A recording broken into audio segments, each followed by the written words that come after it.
Bonjour à tous, avant de vous laisser avec l'interview de l'invité du jour, je me présente. Je m'appelle Eva et je suis la fondatrice de la société Neria.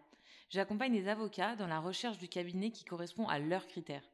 Parce que chaque avocat est unique et que chaque expérience en cabinet l'est tout autant, si vous êtes à la recherche d'une nouvelle collaboration, prenez rendez-vous avec moi et je serai ravie de pouvoir échanger avec vous. Le lien se trouve dans la description de ce podcast. Bonne écoute!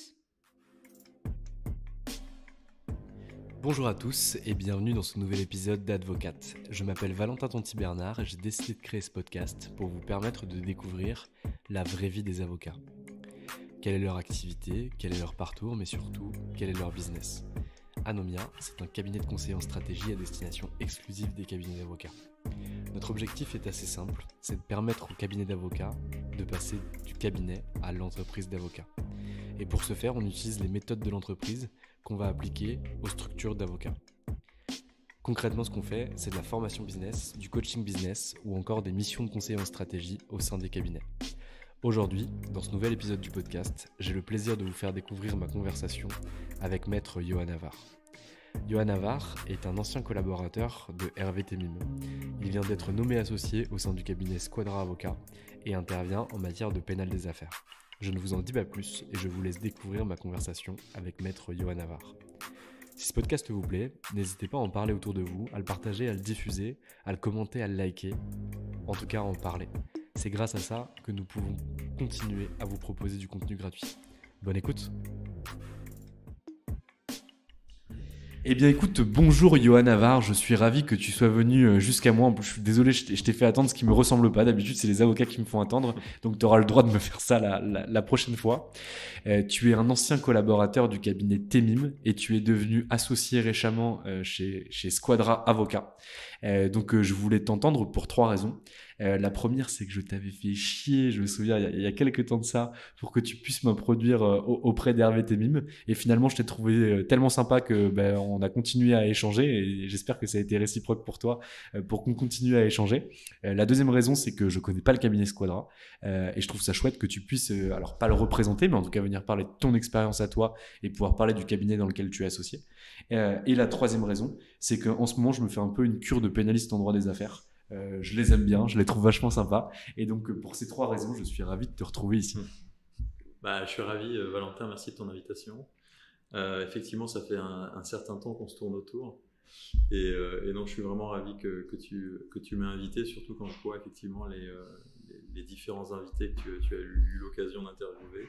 Je pense à des confrères pénalistes de ma génération, mais aussi de l'ancienne génération. Donc voilà, je suis très content de pouvoir parler de mon expérience. Et ben maintenant, c'est à toi de parler. Johan, qui étais-tu avant de devenir avocat?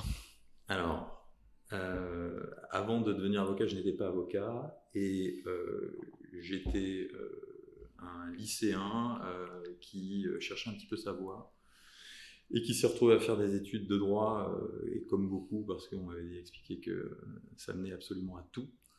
Et donc j'ai commencé ma fac de droit sans avoir de famille ou quiconque dans mon entourage exerçant une profession juridique, que ce soit avocat ou d'autres professions d'ailleurs. Donc je me suis retrouvé à la fac de droit d'Aix-en-Provence, je crois que c'était en 2004 déjà, ça commence à dater, à suivre un cursus assez classique, donc une licence de droit privé, une maîtrise en droit des affaires que j'avais fait à l'époque en échange avec la faculté University College London à Londres, qui avait un partenariat avec Aix-Marseille. Donc je me suis retrouvé en 4e de droit à faire l'équivalent d'un Master 1 à UCL. Ça, c'était vraiment une expérience super, une première approche du droit anglo-saxon et des méthodes anglo-saxonnes d'enseignement. C'était très intéressant. À la fin de cette année, je suis retourné à Aix-en-Provence parce que je suis natif du sud de la France. Et que à l'époque je ne connaissais pas le classement des facultés de droit et j'ignorais qu'il fallait mieux aller à SAS, à la Sorbonne ou ailleurs plutôt que dans une autre fac. Donc, Aix, c'était quand même une super fac. Aix étant quand même une fac qui se respecte effectivement, et encore plus aujourd'hui, je crois d'ailleurs. Et donc après mon Master 1, je suis retourné à Aix-Marseille pour intégrer un Master 2 en droit des affaires internationales. Et puis, parce que Londres m'avait beaucoup plu, j'ai voulu y retourner. Alors j'ai hésité, on m'avait dit à l'époque, tu sais, c'était l'époque où les LLM étaient assez nouveaux en fait, et cette double formation n'était pas encore aussi démocratisée qu'elle a été les années suivantes. Et donc du coup, j'ai décidé de repartir pour faire un LLM. Alors initialement, je voulais partir aux États-Unis, puis finalement, ça a été Londres, notamment pour des raisons financières. Parce que j'étais pas sûr à l'époque d'avoir un retour sur investissement après avoir déboursé 50 000 dollars ou 60 000 dollars à un LLM à Berkeley ou ailleurs. Et donc je me suis retrouvé en LLM après mon Master 2 à l'Université de Londres également, que j'avais fait en arbitrage international. Parce qu'à l'époque c'était une matière qui m'intéressait, que je trouvais particulièrement stimulante. Et j'en ai profité cette année-là pour notamment faire un stage de 6 mois dans un cabinet de la City qui s'appelait à l'époque Pritchard Englefield, qui n'existe plus, qui a depuis été absorbé par un cabinet qui s'appelait Thomas Segar, et qui lui-même a été absorbé par un cabinet, me semble-t-il, qui s'appelle aujourd'hui Irwin Mitchell, qui est un cabinet, pas de la Magic Circle évidemment, mais qui est un cabinet qui comprend quand même pas mal d'avocats à Londres. Et j'ai pu travailler notamment là-dessus, sur à peu près tout, un peu à la Darrois, en bossant à la fois en conseil, en contentieux, et en ayant la chance de travailler directement avec le managing partner, qui se trouvait être également arbitre auprès du tribunal arbitral du sport. Donc c'était assez marrant, il me donnait tout un tas de décisions arbitrales à rédiger sur des problématiques, des litiges opposant la FIFA avec des joueurs, des choses comme ça. C'était vraiment, c'est chouette, c'était vraiment super chouette. Mais à cette époque-là, zéro pénal. Voilà. À cette époque-là, zéro pénal. Et puis, le LLM étant terminé, j'ai passé dans la foulée, donc j'ai dû rentrer en juin de je ne sais plus quelle année, et l'été qui a suivi, je préparais le CRFPA en mode éclair pendant 1 mois, 2 mois, que j'ai eu à la rentrée suivante, et là j'ai intégré l'EFB à Paris. Ok. Donc j'ai intégré l'EFB, un parcours classique au sein de l'EFB, si ce n'est que j'ai fait un premier stage en alternance chez une avocate qui était une ancienne de Cléry Gottlieb et qui était spécialisée en contentieux des affaires, qui s'appelle Catherine Pelvé, qui est également médiatrice. Et puis mon stage PPI que j'ai fait à la Cour d'appel de Paris, au sein de 2 chambres, d'abord la chambre spécialisée en matière de référé, et j'y ai passé un petit peu de temps aussi au sein de ce qu'on appelle le pôle 1, chambre 1, qui est un peu la chambre phare de la Cour d'appel et qui statue en matière de décision d'arbitrage.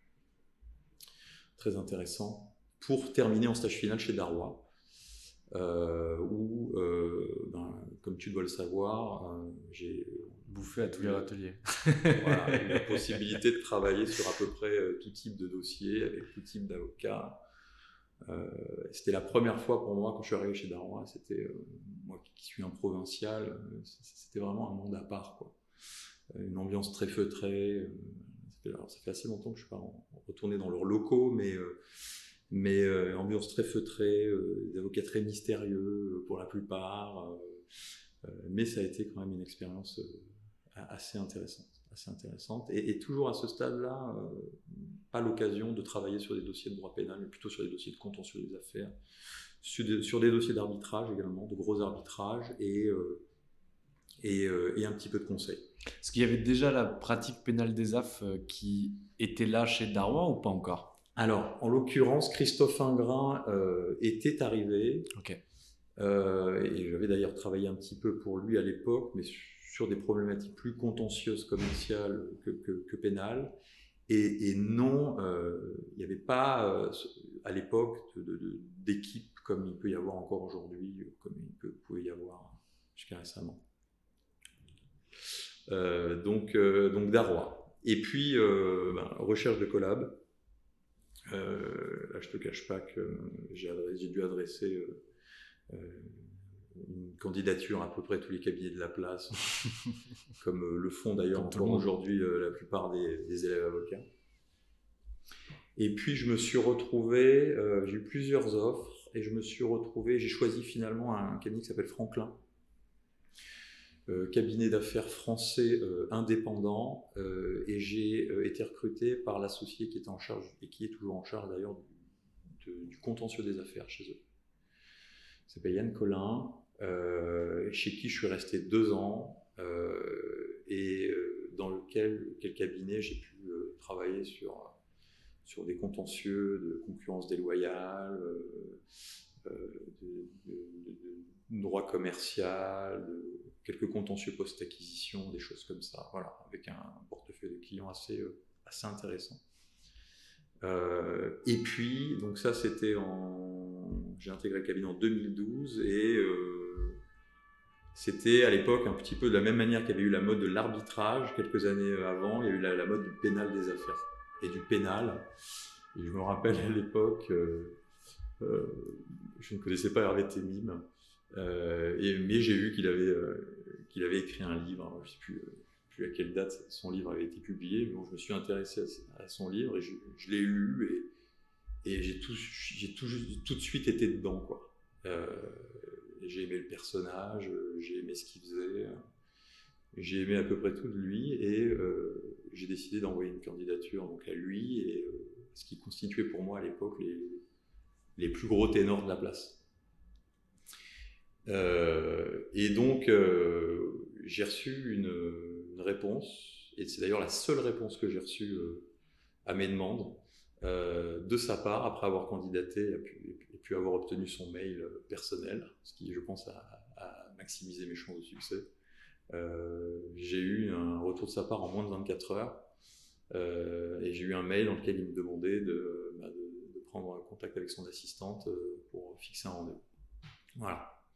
Donc ça c'est mon premier contact avec Hervé Temim.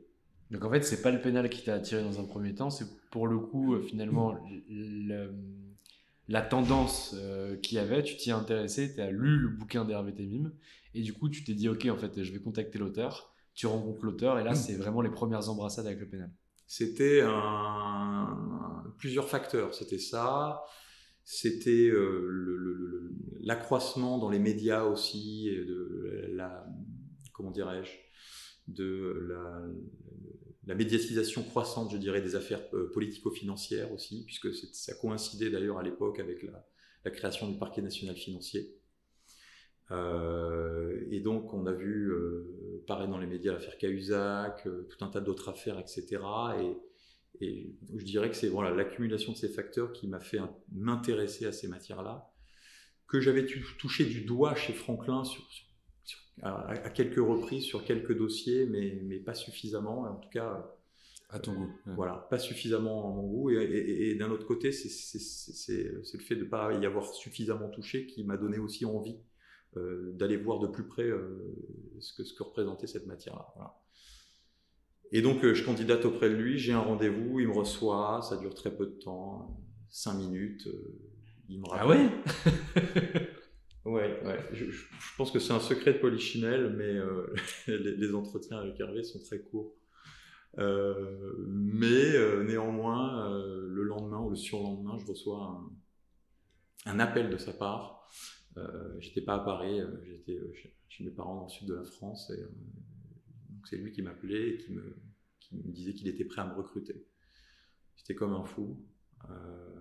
Et donc j'ai commencé chez lui, je crois qu'on était en mi-janvier 2015. Voilà. Et donc, là, pendant 7 ans, finalement, tu vas bosser avec Hervé Temim et avec les équipes du cabinet. Qu'est-ce que tu vas découvrir? Comment est-ce que tu vas évoluer au sein de cette structure? Alors déjà, donc, en réalité 8 ans, même plus que ça, donc 8 ans à compter de 2015. Là, je découvre un environnement que je ne connais pas, avec déjà une structure que je ne connaissais pas, si ce n'est par l'existence d'Hervé Temim.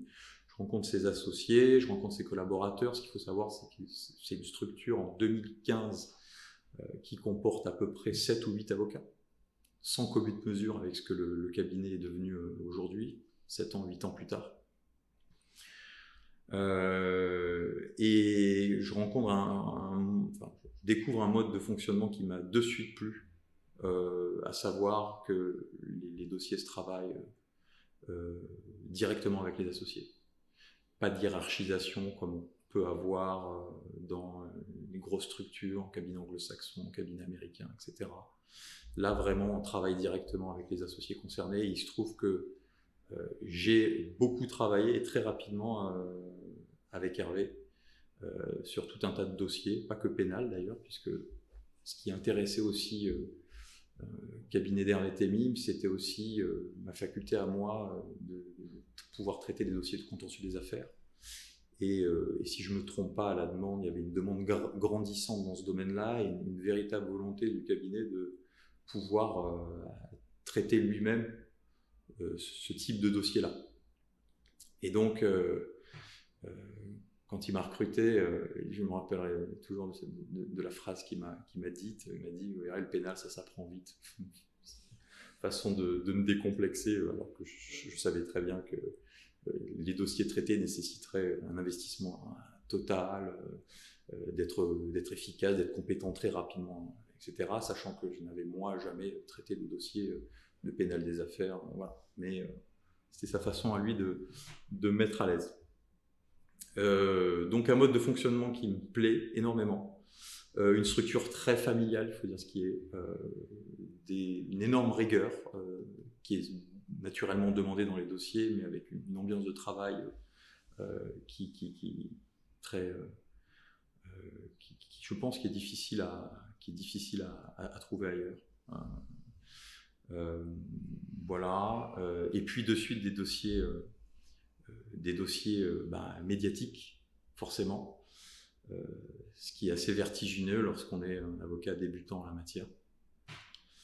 Et des dossiers super intéressants, une méthode de travail un petit peu différente, parce que ce qui a véritablement changé entre le contentieux des affaires, ce qui fait la différence à mon sens en termes de travail entre le contentieux des affaires et le pénal des affaires, c'est la quantité de documents à absorber, la quantité de lecture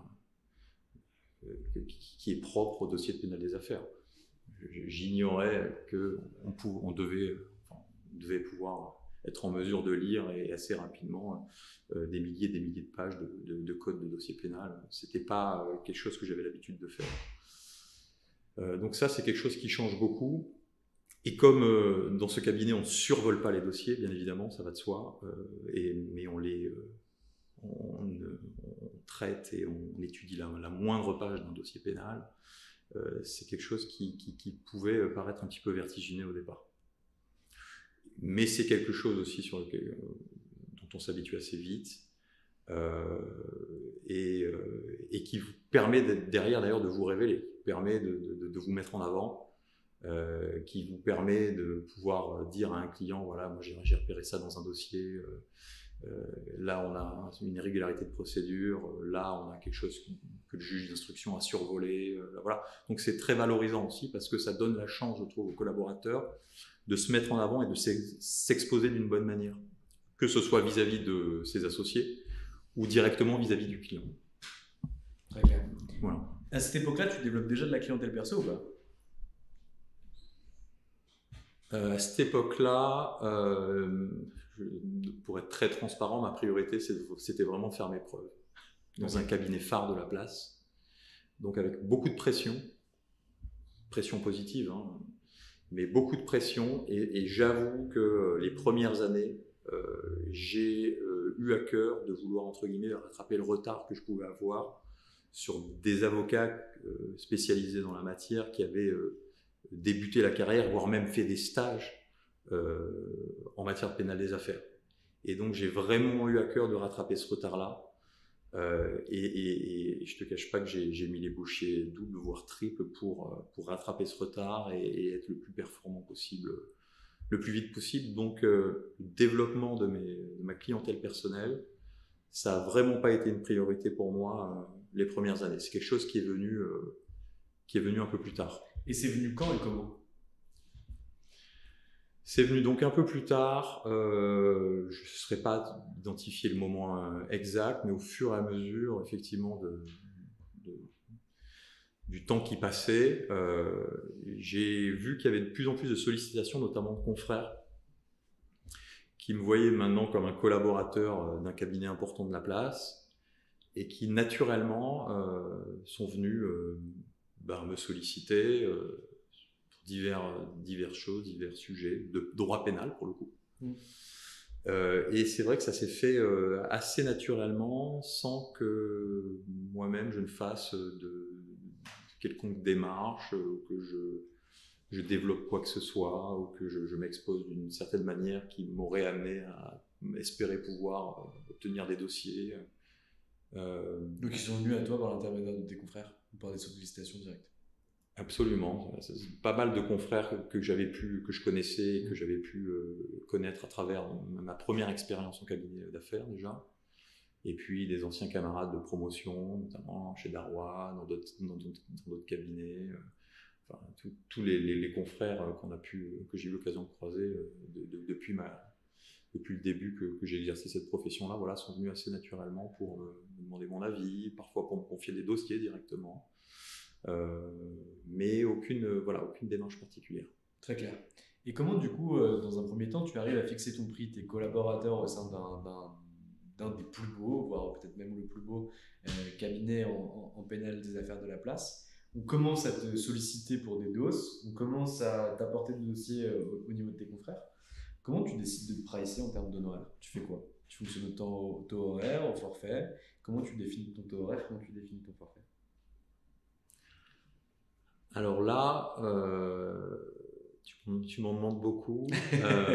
Non, je crois, si je reviens quelques années en arrière, je pense que ce qui m'a servi de référentiel, c'était tout simplement ma déontologie, qui prévoit que les honoraires sont fixés en fonction du degré d'expérience de l'avocat, de la complexité du dossier, de l'état de fortune, de richesse du client, etc., etc. Ça, c'est un premier point. Deuxième point, c'est que je connaissais les honoraires pratiqués par définition par le cabinet Temim. Et donc, en essayant de faire une espèce de melting pot de ces deux facteurs-là, j'ai essayé de fixer un honoraire qui ne me paraissait pas exorbitant compte tenu de mon expérience en la matière, qui ne me paraissait pas à la fois ridicule, compte tenu du fait que je pouvais apporter une compétence particulière dans cette matière-là. Et donc, bien évidemment, entre confrères, on se parle beaucoup et on se demande de manière très fréquente comment les autres facturent, combien, selon quelle modalité, etc. En revanche, ce qui est sûr, c'est que je n'ai pas le souvenir d'avoir pu, en quelque sorte, imposer, ni même suggérer de facturer au temps passé lorsque j'avais 3, 4, 5 ans, voire 6 ans d'expérience. À mon mémoire, je n'ai pas souvenir d'avoir pu proposer ça à un client et faire en sorte qu'il accepte. Donc c'était essentiellement, je dirais, des forfaits, voilà, qui se basaient sur les facteurs que je viens de t'indiquer, et notamment très souvent quand même sur les enjeux d'un dossier. Moi, je raisonne souvent en termes d'enjeux d'un dossier. Dossiers qui ont un fort enjeu, d'autres dossiers qui en ont moins, et je crois que ça doit être c'est un facteur important lorsqu'on réfléchit à une façon de mettre un prix sur une prestation. De toute façon, c'est un facteur business. Enfin, si c'est un facteur enjeu business qui est dérisoire et qu'on a une facture qui est colossale, tu n'auras jamais de deal. Et d'un autre côté, vous pouvez avoir des clients avec une richesse certaine, et donc voilà, c'est une façon de... Bien sûr. C'est du cas par cas, quoi. Donc tu restes chez Temim pendant 8 ans. Pourquoi tu t'en vas? Pourquoi je m'en vais? Ça peut être d'ailleurs pour des raisons positives. Hein, c'est pas, Alors, il se trouve que c'est des raisons positives, et c'est pour ça que j'ai aucune difficulté à répondre à cette question-là. Je m'en vais déjà parce que depuis 2-3 ans, j'avais toujours eu ce souhait de vouloir évoluer dans mon métier, et que cette évolution est passée nécessairement par une évolution de mon statut. C'est vrai que je voulais pas rester collaborateur toute ma vie, même si chez Hervé Temim, enfin, au sein du cabinet Temim, on était quand même dans un cocon parce que les collaborateurs sont traités de la meilleure des façons. Qu'il n'y a aucune pression, mauvaise pression qui leur est mise, que on leur demande pas de rendre des comptes, que les conditions matérielles et quotidiennes dans le cadre de l'exercice de leur métier sont excellentes, que les personnes sont toutes sympathiques. Vraiment, c'est pas de la flagornerie, c'est vraiment la réalité. Mais moi, c'est vrai que j'avais envie de plus. J'avais envie de plus. Et j'ajoute qu'on avait quand même une autonomie très importante en tant que collaborateur chez Hervé, puisqu'on avait un contact direct avec les clients. Il n'y avait pas de hiérarchie, comme je te l'expliquais. Et donc, en fait, j'aurais pu, n'importe quelle personne pourrait d'ailleurs se dire qu'elle restera 10 ans, voire plus, dans ce cabinet. Parce que d'ailleurs, on ne vous mettra pas à la porte, et parce que vous êtes considéré comme un atout, comme un talent, et que vous êtes vraiment valorisé. Donc, c'est un choix donc, très personnel. Moi, j'avais vraiment envie d'évolution. Et ça faisait 2-3 ans que je réfléchissais à une façon d'évoluer et de m'associer, que ce soit chez Hervé Temim ou d'ailleurs ailleurs. Et donc ça, c'est le premier point. Deuxième point, les clients, enfin, c'est quand même c'est quelque chose qui est venu ça, que j'ai remarqué sur les dernières années. Les clients sentant le degré d'implication et la valeur ajoutée du collaborateur sur certains dossiers, en viennent à vous dire maître, quand est-ce que vous passez associé quand est-ce que vous passez associé voilà, et donc viennent à vous faire des compliments, viennent à vous expliquer à quel point ils sont reconnaissants du travail que vous pouvez fournir sur leur dossier, viennent à vous expliquer que vous avez eu une plus-value importante sur leur dossier, etc. Et tous ces compliments-là, si vous voulez, vous font prendre conscience à un moment que vous êtes capable de gérer un dossier de A à Z, et que ce soit pour des petits dossiers, des moyens dossiers ou des dossiers beaucoup plus complexes et pour des clients aussi importants. Et donc le cumul d'une part de mon envie d'évoluer et d'autre part, si vous voulez, de ce que m'ont fait ressentir un certain nombre de personnes, a fait que je me suis davantage projeté vers une association. Voilà. Donc là, tu as 3 possibilités. Soit tu poses ta plaque et tu vas vers l'extérieur en créant ton cabinet, soit tu vas voir Hervé en lui disant en fait voilà, moi je veux devenir associé, qu'est-ce qu'on fait? Soit derrière, tu as la possibilité d'aller voir une structure tiers déjà installée et déjà établie pour pouvoir la rejoindre. C'est quoi le raisonnement que tu as à ce niveau-là? Alors, la priorité, effectivement, c'est les trois seules options qui s'offrent à un profil comme le mien à l'époque. Ce que je ne voulais pas faire, déjà, c'est de me lancer tout seul. Pour des raisons personnelles et pour des raisons plus stratégiques. Des raisons personnelles parce que moi j'aime bien travailler en groupe, en équipe, et que j'aime bien avoir des interactions avec des avocats, j'aime bien pouvoir échanger. Alors tu me diras que oui, tu peux échanger au téléphone avec tel confrère, mais je trouve qu'il y a une émulation particulière à avoir une présence physique permanente avec d'autres confrères. Donc me lancer tout seul, ça me faisait peur à ce niveau-là, et je ne pensais pas que je pouvais m'épanouir dans ce modèle-là. Ce qui aurait été une option, effectivement, ça aurait été de m'associer au sein du cabinet Temim. Ça s'est finalement pas fait, et je ne peux pas non plus expliquer les raisons subjectives, objectives, qui ont fait que finalement ça mais en tout cas, tu leur as quand même dit, par acquis de conscience, tu leur as dit moi je veux devenir associé, j'aimerais bien l'être en priorité chez vous. Absolument, absolument. J'ai eu ce discours-là parce que la qualité des personnes chez eux faisait qu'on pouvait avoir ce discours-là et qu'on pouvait leur expliquer ce que l'on souhaitait, quelles étaient nos ambitions, à quoi on aspirait absolument. Donc, ce qui n'est pas le cas de tous les cabinets. je discute avec des confrères, on ne va pas se mentir, difficile parfois de parler des velléités d'évolution, de choses comme ça, parce que vous savez que vous allez avoir affaire en face à un mur. Non, pour le coup, la qualité des personnes et la qualité en l'occurrence des RVTM fait que moi, on avait parlé à cette époque-là de ce que je souhaitais faire, effectivement, et de la façon dont je voulais évoluer. Finalement, ça ne s'est pas fait, on a tenté des choses, des projets qui ne se sont pas faits. Et donc, ça me laissait une seule option, la dernière option possible, à savoir de rejoindre un cabinet tiers. Voilà. Et là, en fait, il y avait deux possibilités. C'était soit rejoindre un cabinet de pénalistes, soit rejoindre une structure plus pluridisciplinaire, un cabinet d'affaires, et idéalement qui n'était pas encore doté d'une équipe en droit pénal et pénal des affaires.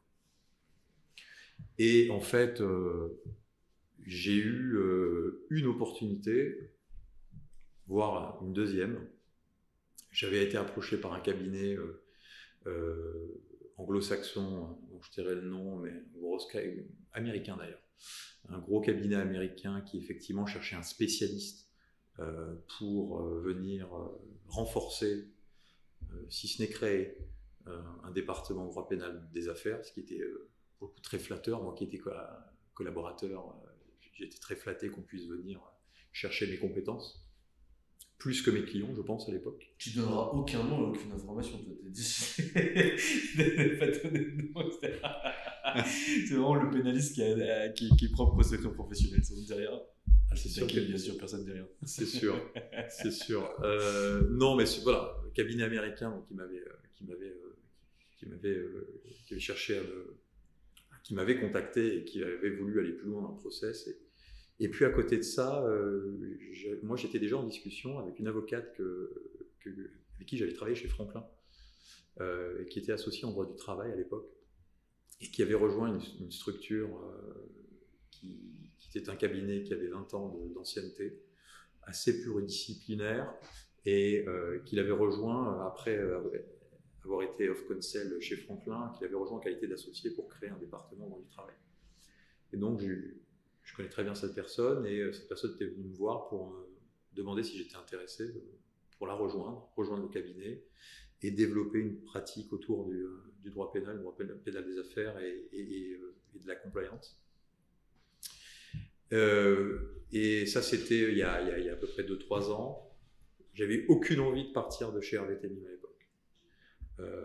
Parce qu'en fait, les dossiers sur lesquels on travaille étaient tellement intéressants, les clients tellement importants, l'ambiance tellement bonne, etc., que j'ai voulu rester.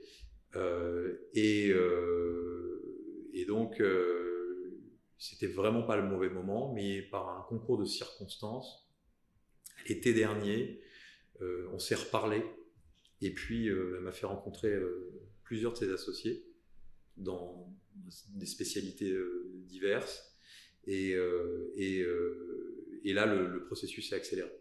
Très clair. Donc finalement, tu as un alignement de planètes sur l'été dernier, parce que tu rediscutes avec cet associé avec lequel vous avez un match professionnel.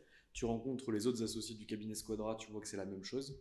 Et finalement, c'est quoi le projet qu'ils vont te vendre? Comment ils vont réussir à te convaincre finalement de pouvoir les rejoindre? Et inversement, comment tu vas réussir à les convaincre que tu es la bonne personne pour pouvoir créer ce département? Alors déjà, c'est une question d'humain, hein, très souvent, je pense. Une question d'humain. Moi, je m'entendais très bien avec cette associée. Je savais par ailleurs j'étais très, très au courant et très au fait de ses qualités professionnelles également. Donc, je savais que je ne rejoignais pas un cabinet de peintre. Voilà. Et donc, j'ai rencontré ces autres associés, et ce qui m'a de suite immédiatement rassuré, c'est la qualité des profils. Bon, déjà, les personnalités des uns et des autres. Ça, c'est certain. Personnes qui me ressemblaient, à peu près la même tranche d'âge que moi, des jeunes quadras. Et on y viendra peut-être après, mais c'est vrai que c'est une des spécificités, je trouve, de ce cabinet-là. Et donc ça m'a beaucoup plu, et puis surtout rassuré par le fait de pouvoir rejoindre un cabinet où les avocats avaient été formés dans les meilleures écoles, dans les meilleurs cabinets de la place.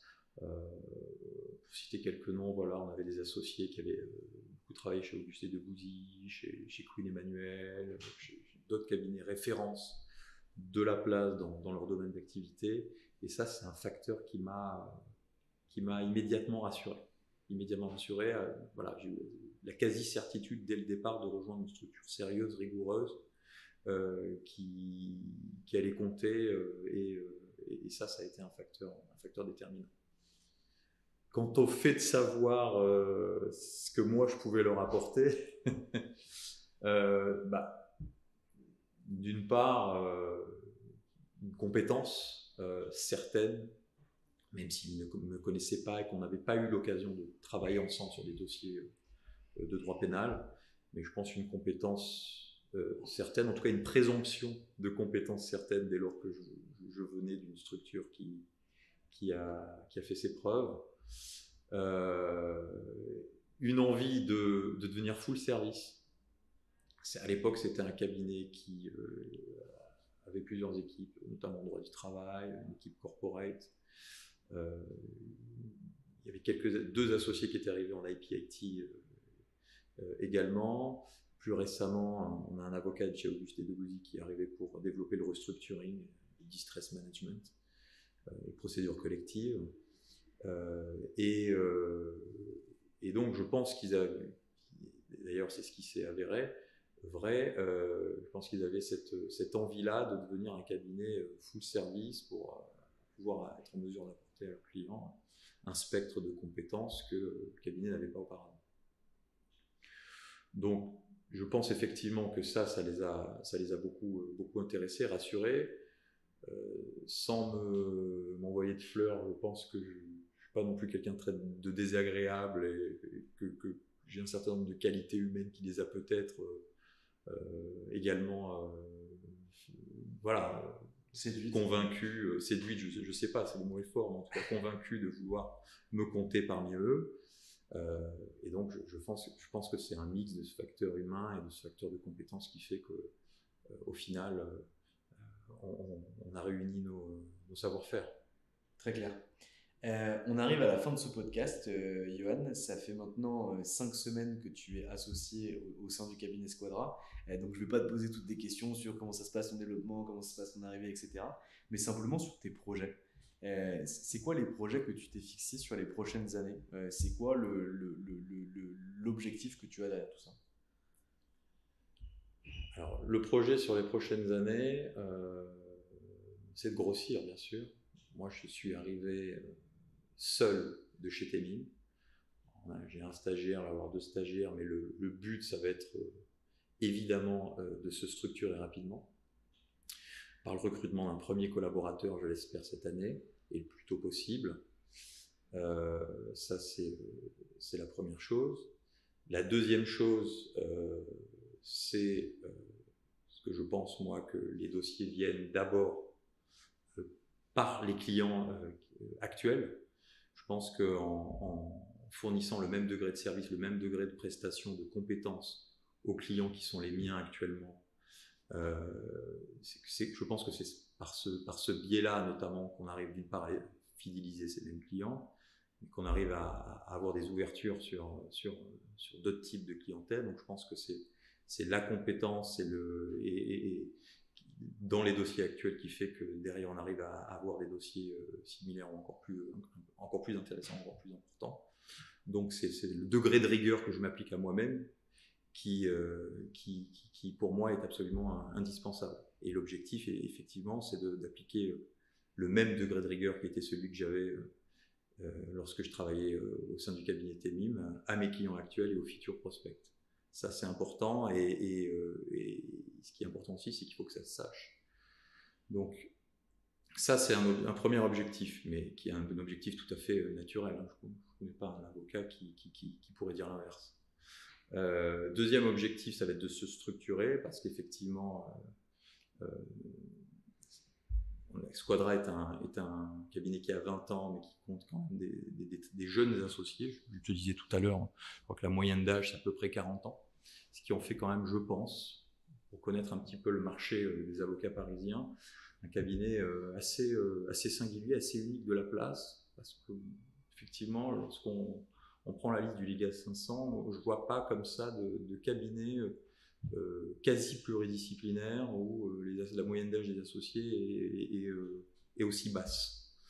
Et avec des profils qui sont les profils que j'ai décrits tout à l'heure. Donc je trouve que c'est un cabinet assez unique et assez singulier là-dessus. Alors pourquoi je te disais ça? C'était par rapport à tes objectifs. Effectivement, je te disais ça, donc parce qu'il va falloir effectivement se structurer assez rapidement pour pouvoir ne plus être seulement dans la production, étant associé, mais pouvoir consacrer une partie importante du temps au développement. Et ça, je le vois, ça fait effectivement 5 semaines que je suis là, c'est un vrai enjeu.